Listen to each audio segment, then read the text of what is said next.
నేను చూపిస్తున్న రాయి చంద్రబాబు నాయుడు గారు అప్పుడు దాడి జరిగిన ఘటనలో దొరికిన రాయి. అప్పుడు పాప మీ టీడీపీ వాళ్ళు పట్టుకున్న రాయి అది. అదే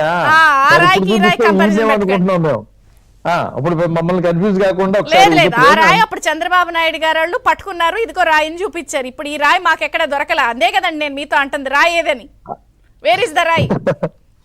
ఓకే, రాయి కోసం అంటే ఒక విషయం ఏంటంటే జరిగిందండి. అందుకే ఈ ప్రభుత్వం ఈ 5 ఏళ్ల పాటు ఈ రాష్ట్రంలో రాయి, రప్ప, మన్ను, మట్టి, ఇసుక ఏవి లేకుండా చేసిందండి ఇలాంటి పరిస్థితులు వస్తాయని. కాకపోతే ఒకటి ఏం జరిగిందంటే ఈ 5 సంవత్సరాల్లో జరిగినటువంటి ఈ రావణ కాష్ట పాలనలో మొత్తం బొగ్గులు మిగిలాల్సింది పోయి అక్కడక్కడ రాళ్లు మిగిలి అనేది నేను అనుకోవాలి, రాయి దొరికింది కాబట్టి. కాకపోతే వీళ్ళ కథలకి, కహానీలకి మొత్తం నవ్వులు పాలైనటువంటి ఇందాక మన గురుమూర్తి గారు మొత్తం వెలువేసేది చెప్పారు అనేటువంటి పరిస్థితి.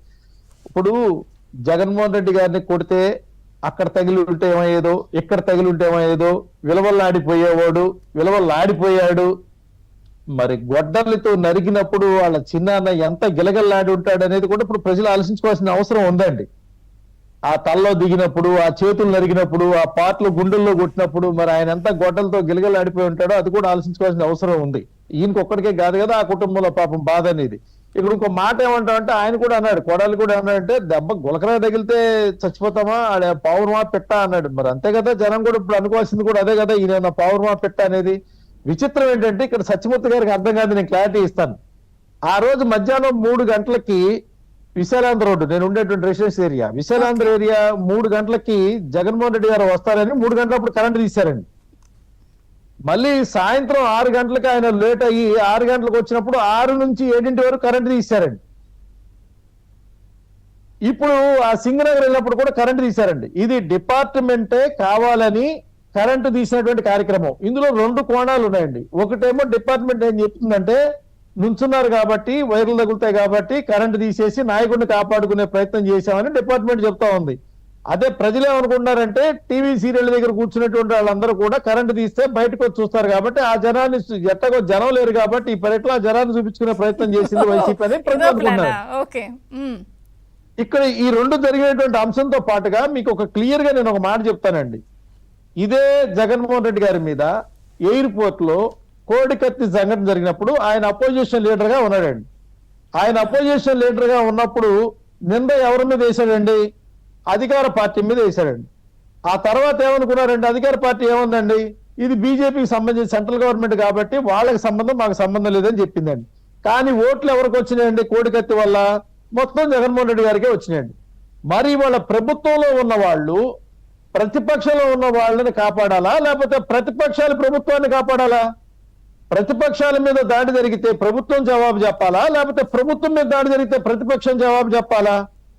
ఇవాళ కాపలా గాయాల్సినటువంటి అధికారులు ఎవరైతే ఉన్నారో ఆయన సొంత మనుషులు, జవహర్ రెడ్డి గారు సొంత మనుషులు, రాజేంద్ర రెడ్డి గారు సొంత మనుషులు, పాప ఇంటెలిజెన్స్ CEO ఎవరైతే ఆంజనేయులు గారు అత్యంత సొంత మనిషి నగర కమిషనరు కాంతిలాల్ గారు, వీళ్ళు కాపలా కాస్తారని. ఇది కాకుండా సెక్యూరిటీలో దేశంలో ఏ ముఖ్యమంత్రి చేయనటువంటి అద్భుతమైన సెక్యూరిటీ ఈయన చేశాడండి. ఇక్కడ ఒక్కసారి సెక్యూరిటీ కాదు, విదేశాల్లో ఉన్నటువంటి వీళ్ళ కుటుంబాలకు కూడా సెక్యూరిటీ కావాలని స్పెషల్ ప్రొటెక్షన్ గ్రూప్ ఒకటి, SSCకి సంబంధించిన ఒక గ్రూప్ 425 మందితో పెట్టుకొని విదేశాల్లో ఉన్నటువంటి వీళ్ళ పిల్లలకి వాళ్ళ చుట్టాలకు కూడా కాపలా ఉండేటట్టుగా పెట్టుకున్నటువంటి సెక్యూరిటీ ఉన్నటువంటి యాక్సెప్ట్ కలిగినటువంటి బ్రహ్మాండమైనటువంటి నాయకుడు జగన్మోహన్ రెడ్డి గారు. సెక్యూరిటీ విషయం గురించి చెప్తున్నానండి.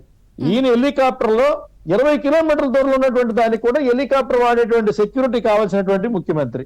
5 సంవత్సరాల్లో ప్రజలకి సంబంధం లేకుండా తను ఎక్కడికి వెళ్ళినా ఆ ప్రజల్ని దాచేసి ఆ కొట్లు కట్టేసి, నిన్న కూడా కొట్లు కట్టేశారండి. ఆయన పర్యటన జరుగుతున్న ప్రతి రోడ్డు కూడా షాపులు మూసేశారు, చెట్లు కొమ్మలు నరికేశారు, ఆ రోడ్డుకి అడ్డంగా ఉన్నాయి మొత్తం తీసేశారు.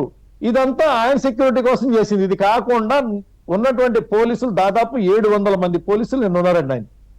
ఈ రాష్ట్ర పోలీసులు, SIG పోలీసులు, SPG పోలీసులు, ఇవి కాకుండా RSI పోలీసులు, వీళ్ళు అందరూ ఉండగా ఆ సింగనగర్ లో యథాతథంగా జనం బయటకు వస్తారని తీసినటువంటి కరెంటు పుణ్యం ఏదైతే ఉందో, ఆ తీసినటువంటి కరెంట్ ఎందుకు పోయింది అని చెప్పి సత్యమూర్తి గారు కంగారు పడుతున్నారు. కాబట్టి కరెంటు కరెంటు తీయబడింది.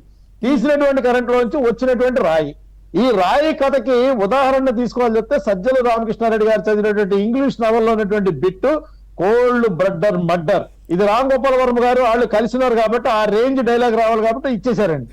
ఇచ్చిన రాయిలో వచ్చిన రాయి ఏంటంటే ఇచ్చిన కథలో ఆ వచ్చిన రాయి జగన్మోహన్ రెడ్డి గారికి తగిలి ఆయన తగిలినటువంటి గాయం చిన్నదైతే ఆ చిన్న గాయానికి ఆయన వైద్యం చేసుకొని వెంటనే వెళ్ళి మళ్ళీ వెంటనే గన్నవరం వెళ్ళి రామవరపాడు వెళ్ళి అక్కడ నుంచి గన్నవరం కూడా వెళ్ళి అక్కడ కూడా మాట్లాడినటువంటి జగన్మోహన్ రెడ్డి గారు ఆయన అసలు ముందు రాయి తగిలినప్పుడు ఉంటే అదే రాయి యథాతథంగా వెల్లంపల్లి శ్రీనివాస్ గారు తగిలితే పాపం ఈయన కన్నుకి సగం ముఖానికి ప్లాస్టర్ వేసుకొని పాపం తిరుగుతున్నారండి వాళ్ళ ఆయన బాధలు మామూలుగా లేవు కాదు ఒక్కటి చెప్పండి, ఒక్క రాయా రెండు రాళ్ళ?